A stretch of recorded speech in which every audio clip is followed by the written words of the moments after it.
Trīs. Skatīties kamerā? Nē, brīvi. Tad pirmais jautājums, kāpēc tu devies par kolku dubultu? Kāda bija tava motivācija pagājušajā gadā doties? Pagājušajā gada motivācija bija stāt pie sevis nonākt kolka dubultu.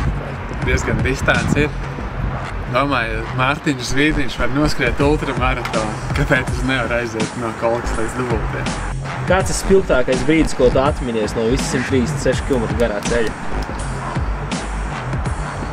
Spilgtākais brīdis pirmā dalībnieka nomēra.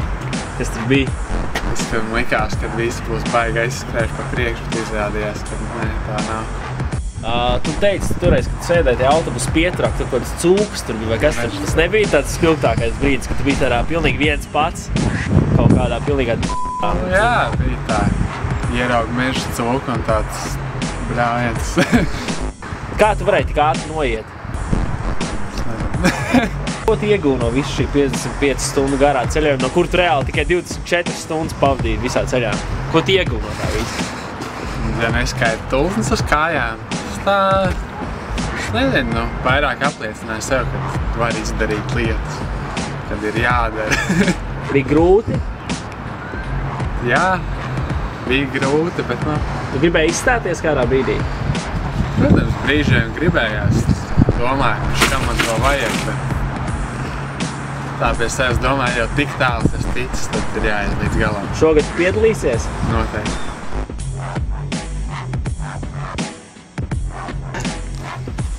Sākam. Tad pirmais jautājums, kāpēc tu tāds piedalījies kolku dubultu 2014? Kāpēc es piedalījos? Nezinu. Nē, man brālis teica, ka es neaiziešu pat līdz Rojai. Es teicu, ka es noiešu 50 stundās, un tad beigās es nogāju vēl ātrāk 50 stundām. Finišai viena? Nē, mēs gājām kopā ar Martu. Tad kāds ir spilgtākais brīdis, ko tu atceries no visas 136 km garā ceļa? Spilgtākais brīdis? Varbūt tas čalis, kas brīd pāri upē. Nē. Mēs ar Martu izgājām no pēdējās nometnes, tas bija kaut kāds baigais negrējs rīts, bija nenormāli augsts. Un mēs ejam gar to, kas tur sanāk, tas bija Zivārtiņam, mēs ejam gar to krastmalu. Pasties uz priekšu ir krastmalu, krauja un trepītis. Pasties uz apakaļ tieši tāds pats paskats. Tieši tāds pats skats. Paēj pusstundas priekšu, tieši tas pats priekšā, tieši tas pats aizmigums. Mās, ka miglotāji rītā bija arī. Bija nenormāli augsts, bija migla, bija tāds. Bija kā ziemā, vasara, bija ziema vasarā. Jā, tā kā izskatījās, ka kaut kur nāk lietas virs un bija tāds, bija nenormāli augsts. Tāds tikai tāda nenormāli seriāla sajūta lietas, sajūta, ka nekad neko citu nedarīs, kā vienkārši gājas gar šo pludmali, kur tā kā nekas nemainās. Negribējās izstāties? Tur, jā, tev tāda sajūta, ka tu esi tā kā nekur, tur nekā nav. Ir pludmali un tas krasts. Bet vispār distancē negribējās izstāties ejot kaut kādā brīdī. Nu, tā kā iet mājās, visi pietiek.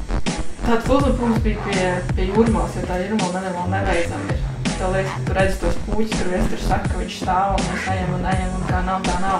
Mēs ar Martu ejam un nujām, mums tāds vecinīgs tāds tik nujotās staigājums garām un skatāt, ka mēs tik lēni ejam un tā vieglāk iet garām.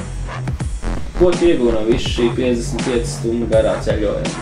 Kas ir tas, ko Ko es iegūvu? Jā. Daudz stūznes. Bet tas diezgan ātri pārgājās viņam.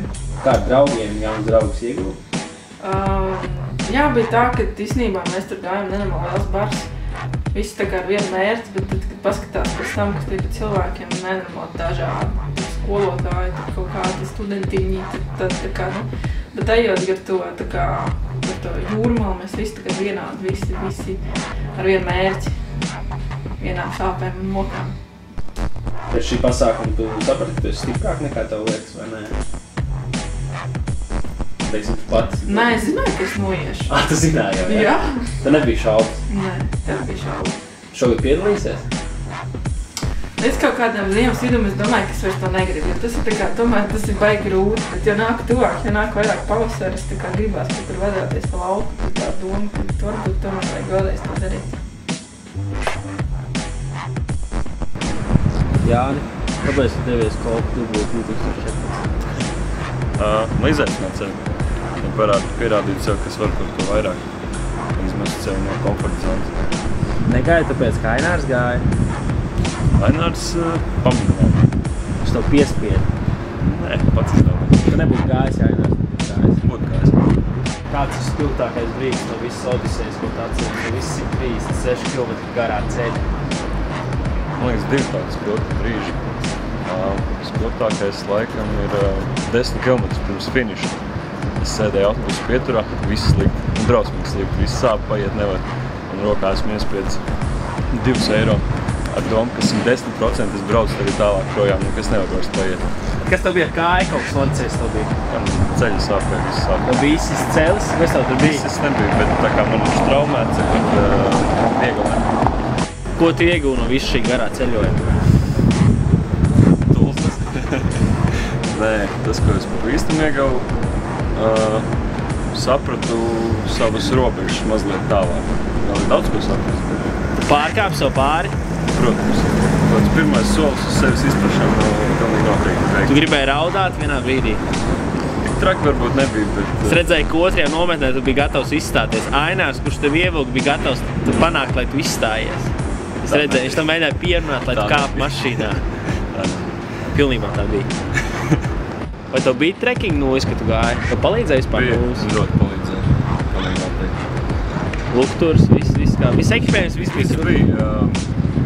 Šogad es tādu ekipējumu līdz neņemtu. Mazāk ņems? Daudz mazāk, daudz savādāk kārtot, citas lietas ņemt līdz. Daudz ko neņemt. Vai tu šogad piedalīsies? Noteikti.